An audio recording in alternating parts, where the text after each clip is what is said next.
Welcome, everybody. Thank you so much for joining us today. Today, I am really excited because I have probably one of the biggest people I've had on my podcast so far, and his name is Tony Horton. And I'll just tell you a little bit about Tony. Tony needs no introduction, but I'll give you a little bit about his background. So Tony is the master behind the best-selling fitness program in America, P90X. Tony helps people to get fit all over the world by keeping them motivated in health, physique, and lifestyle. Over the last 17 years, Tony has acquired, perfected, and shared his fitness expertise with countless individuals across America. From professional athletes, sports teams, televisions, and major movie stars, recording artists to the average American, Tony has helped people turn their lives around with a perfect mix of encouragement, humor, discipline, and fun. His first book, Bring It, came out with Rodale Books in December of 2010, and now he's in discussions to star in his own reality show. How fun is that? And and Tony's been featured in numerous publications, from Men's Fitness to being on national television, including CNN, A&E, NBC, and so on, with a whopping $500 million plus in sales of an extremely impressive library of fitness programs. Tony has incorporated his personal training experience and engaging personality to get people of all ages moving and digging deep to get their best results. So, Tony, welcome. Thank you so much for being here with me today. Wow, that is one heck of an introduction. I don't even think I need to say anything. That was so good. I think you covered it all. You know, maybe a few things were missed, but yeah. Wow, it looks like I've been busy. Well, apparently. And I think I need your program because I'm out of breath just talking about all your accomplishments. Yeah, that's the warm-up, actually. Right, going through all my accomplishments is the warm-up. So, well, again, thank you so much for joining us here. And, Tony, just briefly, can you tell us a little bit of your story? Were you always really fit and confident? I think a lot of people see celebrities and, even, fitness celebrities and think they were just always that way as they are today. Well, it's funny. I was neither of those two things. I was not fit, nor was I confident when I was younger. I had a bit of a speech impediment when I was younger. I was not a great student. We moved around a lot when I was a kid because my father was in the military. Excuse me, and also with some of his jobs. So there was a tendency to sort of not feel settled, always making new friends and then new teachers and new schools and everything. How do I get home today? I forget. Okay, that was the last town I lived in. So and that was sort of a rough start. But in a sense, it was a way to kind of help me learn to adapt to ever-changing environments. And so no, not initially. My real change came in college. I took a weightlifting class at the University of Rhode Island, my alma mater, and I finally had a mentor that was pretty good at sharing what he knew without feeling like I was getting it, shoved down my throat. He didn't have a drill sergeant approach. He didn't have I'm only going to work with athletes and non-athletes approach. He just was really excited to have anybody in one of his classes to show them how to get better, how to become more athletic and stronger, and that was my real first time. I think I was on the football team in high school, and the coaches back in the 70s, it was really about getting their name in the paper and getting more wins than losses. And so if you were not, if you weren't one of the top athletes, they didn't spend as much time with you as maybe they could have. But when I first came out to L.A., I was an actor, and I started exercising just because I wanted to look better on camera. I wanted to be more athletic. And the California lifestyle was a much more outdoorsy, outdoor athletic, what am I saying, lifestyle than it was on the East Coast. On the East Coast where I grew up, 6 months out of the year, it was freezing cold and raining, Not always, but it wasn't as conducive to healthy and fit lifestyle as California was. And that was purely for aesthetics, I just wanted to look good. I didn't really know much about the health and fitness aspects of it. I just wanted to look good purely. And then I started, because of the result of looking pretty good, I met Tom Petty through a mutual friend, and I started training Tom. And then it blew up. That's when my training business kind of exploded. I was keeping rock and roll alive there for a while. Oh, that's very cool. So would you say that was your first big break? And how do you think you attracted that, or was that your first break, or was it kind of did it come after that? Well, my first mini break was I worked with NordicTrack, and another mutual friend saw that I was acting but also doing fitness, so I was one of these guys who could walk and chew gum. They have a lot of people who are on-camera spokespeople who aren't really athletic or they don't know much about fitness. but they're good on camera, but they don't really look the part, where a lot of people who look the part really aren't great on camera. And so I had sort of those two things happening at the same time. Mm-hmm. So NordicTrack saw that, and I would fly out to Minneapolis, I don't know, about half a dozen times. And I was in their little infomercials, their short-form infomercials, and also if you bought one of their products, I would be the guy on the videotape that would say, "Hi, everybody, I'm Tony Horton, and this is NordicTrack, and we're going to show you how to put this thing together and how to use it properly." So, I went from a kid who had no self-esteem, a speech impediment, and all of a sudden I was a spokesperson for NordicTrack. Wow. And then, at that time still I was training my celebrity clients. I mean, my morning was pretty crazy there a couple of days of the week. I'd start out with Tom Petty, Billy Idol, Annie Lennox, and Stephen Stills. That was my morning 3 days a week.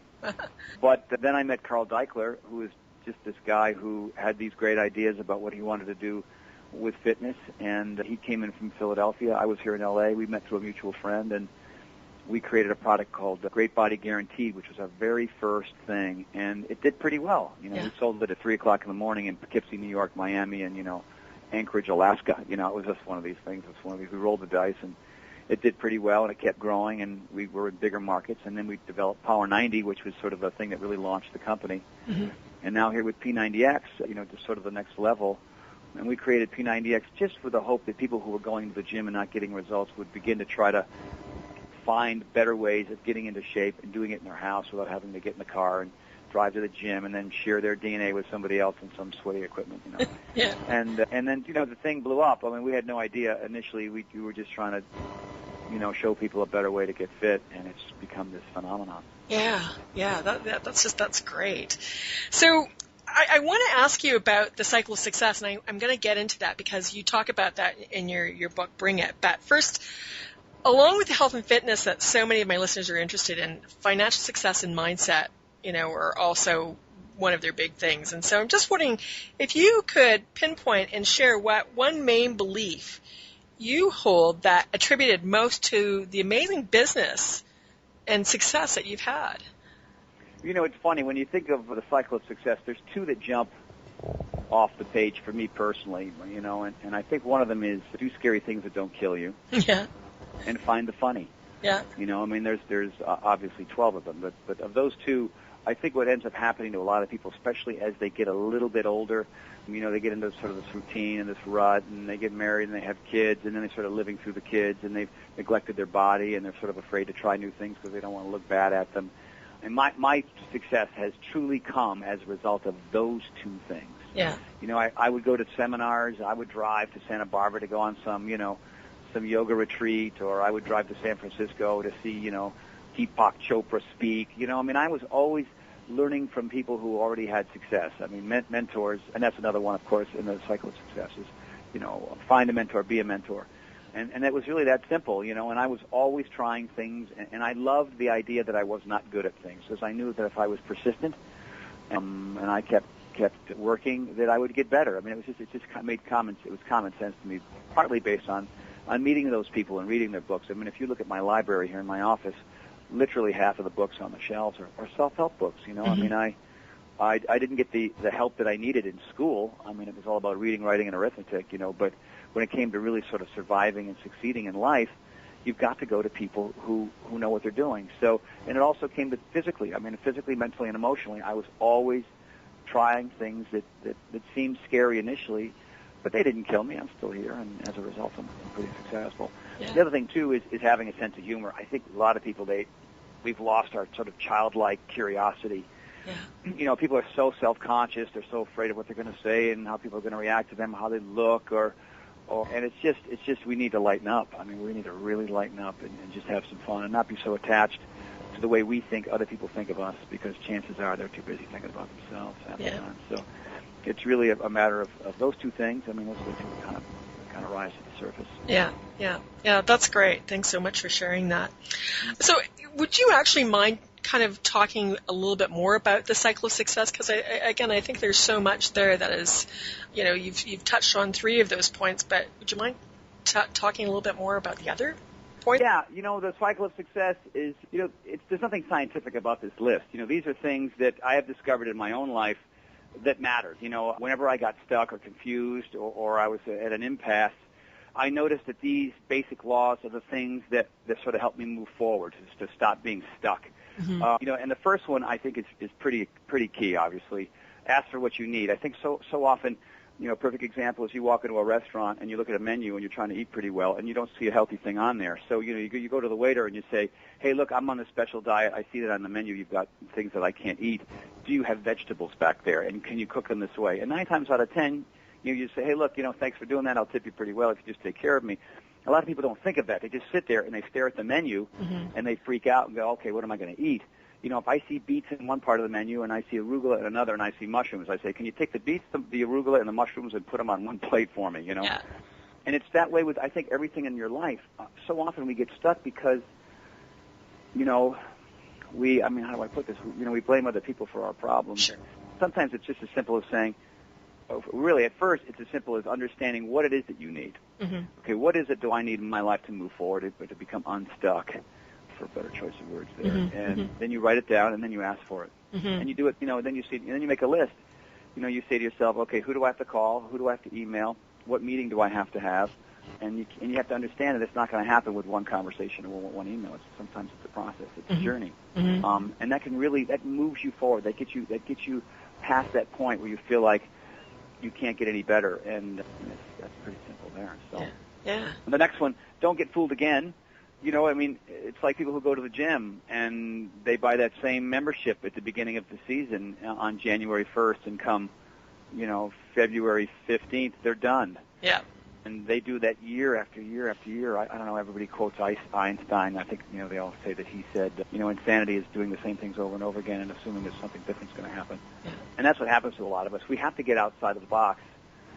A little bit. We have to stop doing things that don't work, and we have to recognize when they stop working. Right.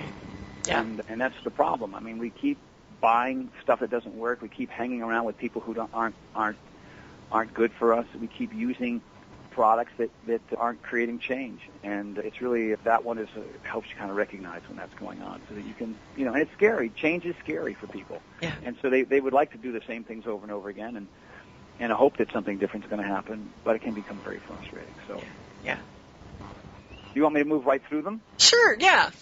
All right. Like I mentioned. Yeah. Sure. Number 3 is do scary things that don't kill you. Of course, I talked about that one. Yeah. And then, of course, the next one is find your mentors and be a mentor, which is really, really important. Like I said earlier, you are the 5 people you hang around the most. So people in your life can be your mentors or your detractors. Yes. And so if you're hanging around people who are really lazy and overweight and miserable and pointing fingers and unhappy in their relationships and their jobs, chances are you'll become that. Right? And if you hang around people that are, that are funny and thoughtful and ambitious and, excited and filled with laughter, then you'll probably end up being that, So, no man's an island, no woman's an island. So sometimes you have to go around and you have to find people, get involved in a fit club, go join I remember there was a short time ago where I was loving ping pong, but I wasn't getting any better. So I went, I started hanging around these people that were, semi-professional, and I was destroyed in ping pong for many months. Yeah. And then I started winning a few games because I started playing people better than me. Yeah. Yeah. And so it's okay to be humbled for a short period of time. Yeah. Knowing that's part of the process of getting better and growing and getting stronger and getting smarter and finding more joy and happiness in your life. And it comes from hanging around people who know how to do those things. Yeah. Yeah. And you can get it in a book, and you can get it from somebody, at a seminar you paid for, or maybe it's just somebody that you meet at an event. We're so stuck inside our houses, a lot of people, We've got laptops and plasma TVs and iPads and iPods, and we're staring at screens and we're playing, Xbox, and you might get a little bit smarter and you might learn a thing or two, but you don't really experience life unless you find that through people. Yeah. Yeah. Think and act outside of the box. So often, like I was at an event and I watched these kids. It was a high school event, and it's just so funny. These cliques in high schools, all these kids are so much the same. Like they all have the same hats, the same shirts, the same shorts, the same shoes, because they so want to fit in. You know? And we still do that as an adult because there's no reason why we would change that from childhood to adulthood. Why would I want to grow long sideburns? Because somebody might say I look weird. Yeah. Grow your sideburns, man. Go take flute lessons. That's truly what ends up happening. That's what I did. When I created P90X, a lot of people said, "Oh, you're not going to succeed with that because general public's not going to work out 6 days a week and eat healthy." That's for your celebrity clients that need to perform or need to look good for a film or for a TV show. Yeah. And so that's what I tell people all the time. I mean, don't be afraid to be unusual. Don't be afraid to experiment. Don't be afraid don't be afraid of your curiosity. And when I develop my fitness programs, obviously I'm trying to create something that works, that creates results. But I'm also adding fun. I'm adding variety. We call it muscle confusion. Excuse me, in P90X. But that's the reason why Beachbody's become so huge. That's the reason why P90X has become so huge. Yeah. It's because we did something different. Yeah. There's a great interview with Steve Jobs, and Steve Jobs was quoting Henry Ford, and they were asking Henry Ford, so how do you know what the general population needs? And he says, I don't care what the general population needs. If I gave them what they wanted, I'd have to give them a faster horse. Right? And Steve Jobs did that. He said, I don't deal with focus groups. People don't know what they need. You know what I mean? Yeah. You have to create something for them that is so unusual and so extraordinary and so amazing that they'll want that. Yeah. Right? And they'll look at everything else and say, okay, well, that's archaic. Let's step up and do something really unusual. And so that's, I'm not saying you have to be an inventor. I'm just saying that, be creative and be thoughtful and be curious in all areas of your life. Yeah. The opposite of that, the next one, is do nothing. Yeah. Do nothing is awesome because, sometimes the one thing that is everything is nothing. And what I mean by that is, if your act is together, if your life is under control, then you have to understand that the opposite side of yang is yin. I mean, as Americans, if you don't know the difference between yin and yang, right, it's the Taoist belief that you need balance in your life. The pendulum, if it's going to swing, far in one direction, it's got to swing just as far in the other. Mm-hmm. That's why we burn out. We don't sleep well. We're filled with lots of stress. We don't exercise right, and we eat crappy food, and we have, these crazy schedules, and we can't figure out why, we're not happy and joyful and not injured or hurt or sick all the time. Mm-hmm. So sometimes you have to just sort of chill. And what I try to do is I have a little bench that I built up on the hill behind my house. And I don't do it every day because, my life is pretty crazy these days. But I'll just go up there with a pad and a pen next to me on the bench, and I'll sit. Yeah. And sometimes my eyes are closed, and sometimes they're open, just kind of observing the day because I have a nice view of Hollywood and, the San Gabriel Mountains and stuff here at my house. And other days I'll just close my eyes and just breathe. And in those moments of nothingness, sometimes you get nothing, mm-hmm. which is good, because that is, the definition of meditation. It's just clearing out the mind. You're not asleep. You're not napping. You're fully awake, but you've cleared your head of all the junk. Yeah. And other times, my head is racing, and all these amazing ideas pop into my head. A lot of my fitness moves, a lot of my ideas, and a lot of the things that I wrote in the book came from just sitting quietly for 15 minutes. Yeah. I'm not asking you to meditate for half an hour or an hour. Sometimes just take 5 minutes if you can. 15 seems too long. Yeah, it doesn't always take that long, does it? No. Yeah. No. Finish what you start. And, of course, I would say unless you really, really hate it. Yeah. But people do P90X and they stop on day 45. They stop on day 60. And, they hurt their back and they missed a couple days and they didn't want to start all over again. Or maybe they, had something at work that happened that was kind of stressful and they missed a couple days. Life happens and you're going to miss certain days. But P90X is more about a philosophy, and so is the book. Bring it. They're both about how to live your life, not how to get ripped in 90 days so you can stand there and look at yourself in the mirror. It's not that at all. Yeah. So if you're gonna do something, try to finish it. Set a goal. It's not like you have to conquer the world in any kind of period of time, but try to finish what you start. I think so. Procrastination and not finishing things are one of the reasons why so many people struggle so much. I was certainly that way. I think the reason why this is in there, it's a reminder for me. Yeah. Because there's a lot of things that I don't finish. And it seems that every time that I do, even if I don't do it exactly the way I expected myself to do it initially, even though I got through it and muddled through it, there's always a much greater lesson learned as a result of even doing things, excuse my English, half-assed as opposed to not at all. Yeah, yeah. Especially with the workouts, for example, I'll tell people, look, if you're doing a yoga routine and it's 90 minutes long and you just find that excruciating, we'll do 45 minutes of it then. Mm-hmm. Then they'll say, well, that means I didn't finish it. Well, at least you started it and you did some form of it. Yeah. And that philosophy can equate to all kinds of things in your life. Mm-hmm. So. Well, Tony, you know what? This is such great information, and we're at 7 here. I think there 12 of this. Sorry, Yes. yeah, 12 of the steps. Yes. I think, I think people should buy your book, and they should read the rest I know. of it. I just gave away half the book right there. I just gave away a whole chapter practically. So. No, because it's such great information, and I know, and you and I we're so much on the same wavelength, and a lot of my audience has heard some of this stuff before, but I think it's so great to hear it from a completely different perspective and in a different way. So that's awesome. Well, the book. I wrote the book. A lot of people say, "Well, P90X is so extreme, and your book does not really. The workouts aren't as extreme." And the idea is to have to. And for me, I understand that not everybody's at the same level. I try to stay away from universal truths. So what about vitamin D? Is that important? Maybe for you, but not for your sister. I don't know. Well, I hear you have to do cardio 4 days a week.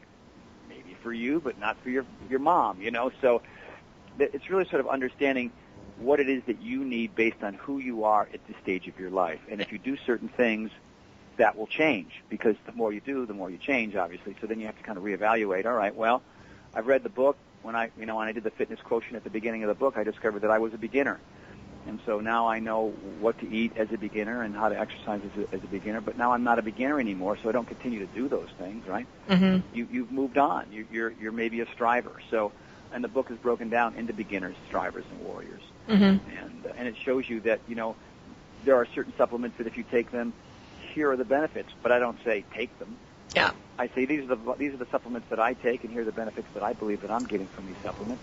You might want to try them because maybe some part of your life, maybe you don't have enough energy, or maybe you're too sore after workouts, you're not recovering quick enough, or like in the 11 Laws of Health and Fitness, there's a section in there about sleep and stress and the effects of that on the human body and trying to exercise and eat better.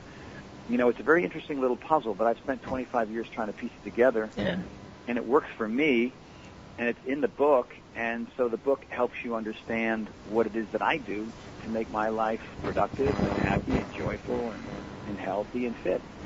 Yeah. Great. That's awesome. And, I think that's just, again, what all of us can use. I mean, it's just is one person's experience, but obviously it's working for you, but also the things that you're sharing with so many people all over the world is working for a lot of people. And so I think this philosophy is fantastic. And your book is fantastic. I've been reading it and it just really resonates. So thank you for doing that. I mean, I know a book is a big project, so. Yeah, it's a 2-year project, and initially, just like with the P90X, a lot of the publishers said, "Oh, can't we do a little diet book where you eat, wheatgrass and alfalfa sprouts and do ab work 3 days a week?" I said, "No, that's not what I do." So Rodale stepped up and allowed me to write the book that I wanted to write. They allowed me to keep the humor in the book, which I think is important. Yeah. Because when you're ever disseminating information, you don't want it to feel like you're reading, a Russian history book. It's got to feel like, oh wow, I want to have people read this book and have the lights go off above their head, where they say, oh wow, that's common sense. I just never saw it written like that before. Or a lot of books are my way or the highway. You have to do these very specific exercises, and you have to eat this very specific food that tastes like wax so that you can look better in the future. A lot of books are written that way. I mean, it's sort of an exaggeration, but mine is a book that says, hey, health and fitness is open to anybody and everybody, and I'm going to show you how to do it. Yeah, fantastic. So, Tony, where can people get your book? Well, they can go to Amazon.com, and they can go to Barnes & Noble. I mean, it's just about anywhere and everywhere that books are sold. Mm-hmm. Yeah, I believe, we sell it on the Beachbody site. You can go to TonyHortonsWorld.com, mm-hmm. my website, mm-hmm. and there's a link there that'll show you where to buy it, too. So, okay, great. Well, Tony, thank you so much. This has just been, again, it's so fantastic to connect with you, to hear your philosophy, and to be able to share it with my audience in perhaps a way that they haven't been able to hear from you before. So thanks again. I really, really appreciate it. Well, it's my pleasure. I'm glad we had a chance to hook up and at least have a conversation where some folks out there who might still kind of be stuck, trying to figure out what it is they need to do. And maybe there's something here in our conversation that resonated, and maybe some folks will, go buy the book, and maybe they'll be inspired to make a shift in their life. Me personally, on a personal note, before I discovered exercise, I was a bit of a wreck. I was really struggling, and I discovered that physical motion, physical movement, physical activity, the kind of things that I enjoy doing as opposed to, things I don't, make for a better emotional and mental life as well. So it's all those three things are connected, and the Harvard Business Review did a great study about the effects of physical activity on the brain and how it functions and how we feel, and it resonated with me. Another great author, John Ratty, wrote a book called Spark, the effects of physical activity on productivity in the brain and cognition and memory. And so it's not just about eating food from a box so that you can become smaller to look good in a dress at a wedding in front of people who don't care. It's bigger than that. It's more important than that. It's about the quality of our lives, and that's what's in the book, Bring It. Yeah, thank you. Wonderful. Thanks, Tony. My pleasure, Karen. Thank you very much. All right. Thank you. All right. Bye-bye. Bye-bye.